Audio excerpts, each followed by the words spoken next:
कल फीके कुम्हार के घर के सामने एक नई चमकती हुई गाड़ी खड़ी थी। सारे गांव में उसका चर्चा था। जाने कौन मिलने आया था। मैं जानता था फीका पहली फुर्सत में आकर मुझे सारा माजरा जरूर सुनाएगा।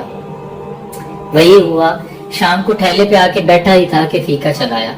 हाल चाल पूछने के बाद कहने लगा, साहब जी, कई साल पहले की बात है, आपको याद है? मासी नूरा होती थी, वो जो भट्टी पे दाने भुना करती थी, जिसका इक्को एक पुत्र था, वकार।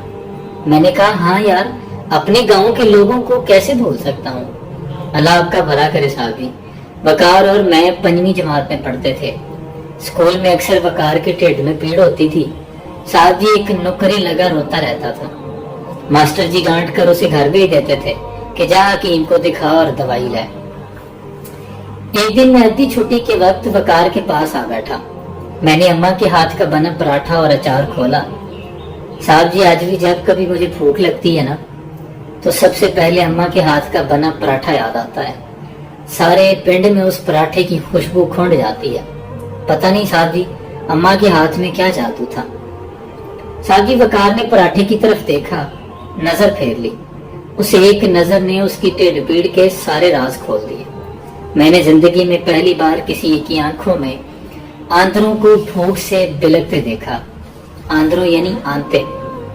साहब जी, वकार की फाकों से लूसी आंदरें आंसुओं के साथ हाथ जोड़े बैठी थी, जैसे कहती हूँ, एक पत्थरों भी गिरा तो भरम टूट जाएगा। वकार का भरम टूटने से पहले ही मैंने उसकी मिन्नतें करके उसको खाने में अपने साथ मिला लिया। पहली बुरकी टेढ़ में जाते ही वकार की तड़पती आंदरों ने आंखों के जरिए शुक्रिया भेज दिया। मैंने चुपके से हाथ रोक लिया और वकार को बातों में लगाए रखा ताकि वो पूरा पराठा खा ले। उसने पूरा पराठा खा लिया। फिर अक्सर ऐसा होने लगा, मैं किसी न किसी बहाने वकार को खाने में अपने साथ बैठा लेता। वकार की भूखी आंदरों के सामने मेरे पराठे की पक्की यारी हो गई और मेरी वकार के साथ और किसकी यारी ज्यादा पक्की थी। मैं स्कूल से घर आते ही भूख भूख की खप मचा देता। एक दिन अम्मा ने पूछ ही लिया, पुत्र, तुझे साग पराठा बना के देती हूँ, खाता भी है कि नहीं? इतनी भूख क्यों लग जाती है तुझे? मेरे हाथ पैर फूल जाते हैं, तू आते ही भूख भूख की खप डाल देता है, जैसे सदियों का भूखा हो। मैं कहा कुछ बताने वाला था साहब जी, पर अम्मा ने उगलवा के दम लिया। सारी बात बताई।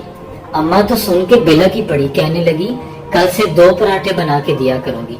मैंने कहा, अम्मा, पराठे 2 हुए तो वकार का भरम टूट जाएगा।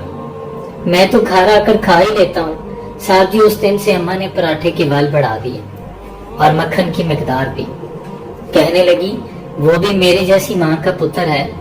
ममता तो वक्री वक्री नहीं होती फीके, माएँ वक्र वक होती हैं क्या? मैं सोच में पड़ गया। 5वीं जमात में पढ़ने वाले फीके को भरम रखने का पता था।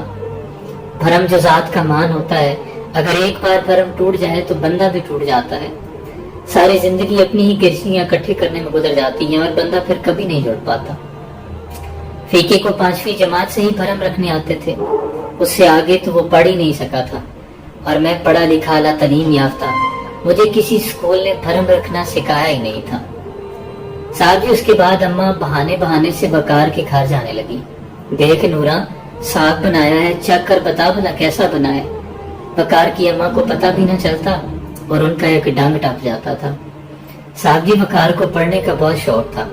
फिर अम्मा ने मामे से कहकर मासी नूरा को शहर में किसी के घर काम पर लगवा दिया। तनख्वाह वकार की पढ़ाई और 2 वक्त की रोटी तय हुई। अम्मा की जिंदगी तक मासी नूरा से राब्ता रहा, लेकिन अम्मा के चले जाने के बाद चंद माह बाद ही मासी भी गुजर गई। उसके बाद राब्ता कट गया। साहब जी, कल वकार आया था। वो जो नई कार खड़ी थी ना, वो उसी की थी। विलायत में रहता है। वापस आते ही मुझे मिलने चला आया। पढ़ लिख के बड़ा बड़ा अफसर बन गया साहब जी।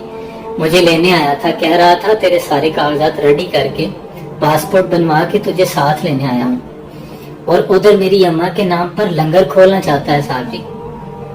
साहब जी, मैंने हैरान होकर वकार से पूछा, यार लोग स्कूल बनवाते हैं, अस्पताल बनवाते हैं, तू लंगर ही क्यों खोलना चाहता है, और वो भी मेरी अम्मा के नाम पर?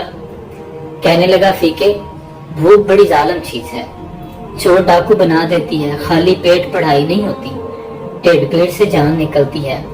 और तेरे से ज्यादा इस बात को कौन जानता है फीके? सारे आंखें पढ़ने वाले नहीं होते। और ना ही तेरे वर्गे भरम रखने वाले। फिर कहने लगा, यार फीके तुझे एक बात बताऊं, झलिया मैं सब जानता था। चंद दिनों के बाद जब पराठे के बाल बढ़ गए थे और मक्खन भी, आधा पराठा खाकर ही मेरा पेट भर जाता था। अम्मा को हम दोनों में से किसी का भी भूखा रहना मंजूर नहीं था फीके। बकार फूट फूट कर रो रहा था। अम्मा यहाँ भी बाजी ले गई साहब जी, और मैं भी इसी सोच में डूब गया कि लूसती आंदरों पर पराठे की यारी ज्यादा पक्की थी, फीके और वकार की यारी से भी ज्यादा। धर्म की बुनियाद पर कायम होने वाले रिश्ते कभी टूटा नहीं करते। फीका कह रहा था, मुझे अम्मा की वो बात आज भी याद है साहब जी। उसने कहा था, ममताएं तो वखरी वखरी नहीं होती फीके, माएं वक्र वक होती हैं भला क्या।